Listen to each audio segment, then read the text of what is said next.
There are two principles, civil law and criminal law. You need to know which one of these apply to your scenario so you know how to act accordingly. In order to explain the difference between civil and criminal law, you will need to be familiar with who the parties are. It's going to be two parties involved in either a civil proceeding or a criminal proceeding, and those parties are called the plaintiff and the defendant. The plaintiff is the person or the organization that is bringing or initiating the proceeding. The defendant is, of course, the person who the proceeding is being initiated against, the person who is on the other side. Now that we understand the parties that are involved, we can talk about what civil and criminal law is. What is civil law? Civil law is a body of law that deals with the private rights of individuals or corporations. The parties involved in a civil proceedings are the plaintiff and the defendant, as I've already explained what their rules are. Civil proceeding is initiated when an individual or organizations wants the court to resolve their disputes. Examples of those are divorce, it's one of the examples. Wills, whenever someone dies, you want them to resolve who gets what. Contracts, whenever somebody breaks a contract, the court gets involved to resolve, or anything or any dispute against private citizens. That is when a lawsuit is filed, and that is what civil proceeding means. Civil proceedings, aka lawsuits, can be initiated by an individual or a corporation. So civil proceeding, it's really asking the court to come in the middle of you and someone to resolve a dispute.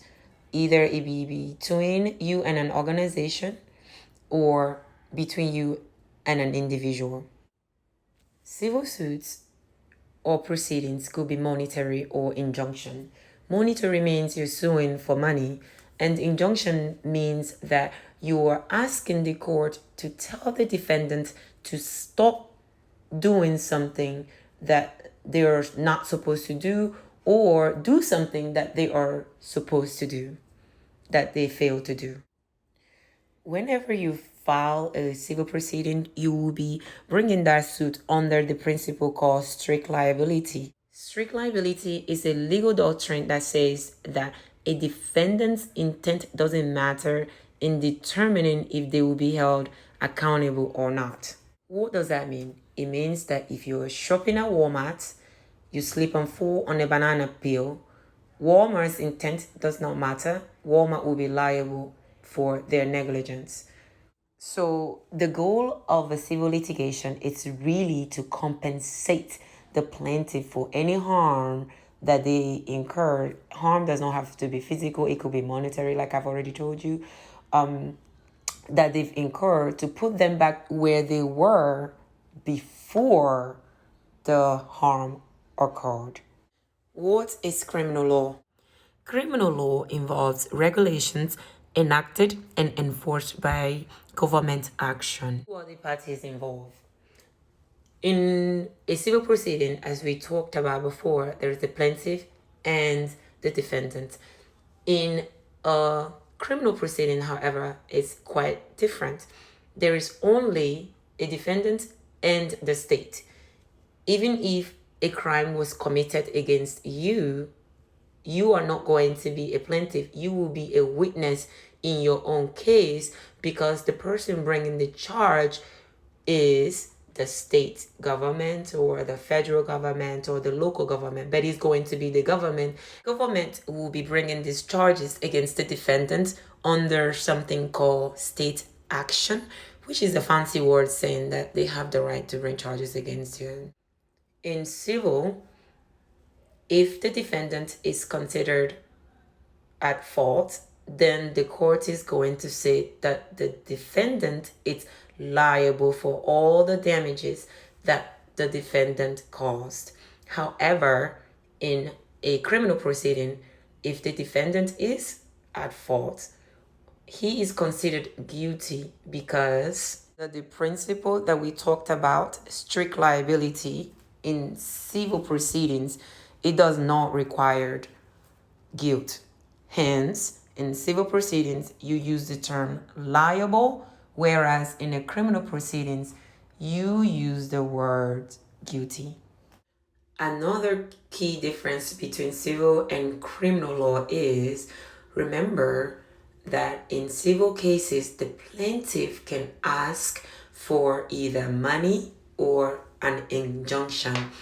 That is quite different from criminal law because in criminal law, since we don't have a plaintiff, the person who's going to bring the charge, as we talked about, is the state, and the state is going to ask for either a jail or prison sentence or restitution.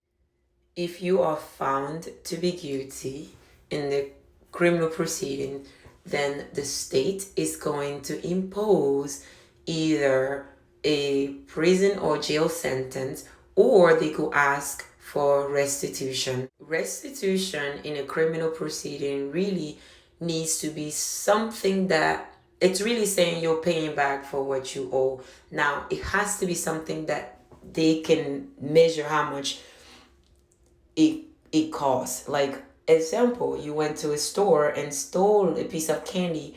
They know, the merchant knows how much that candy costs, so it would be easy for them to to have you pay back for what you owe.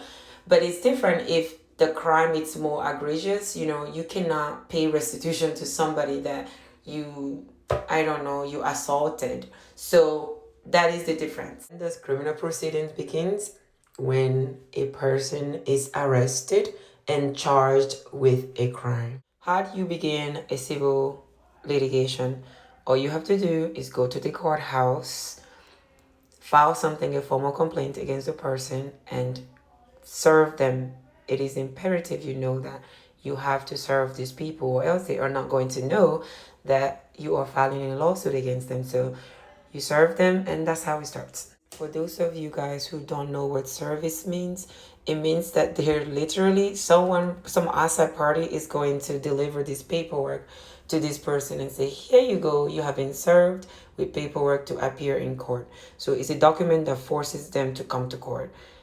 Remember that I told you that the goal of civil litigation is to make sure that the plaintiff is brought back to whole. In a criminal proceeding, it's quite different. The goal is to punish. The government, they make the regulations and they enforce it. They make the regulations to put you on notice of what you should or shouldn't do, and then if you violate that, then you get punished. Simply put. As a disclaimer, this does not constitute legal advice. If you need legal advice, please make sure you consult your attorney, because although I am an attorney, I am not your attorney, and I don't know what the legal facts that surrounds your case is. So please consult your attorney. Thank you so much, and don't forget to like and subscribe so I can bring you more stuff.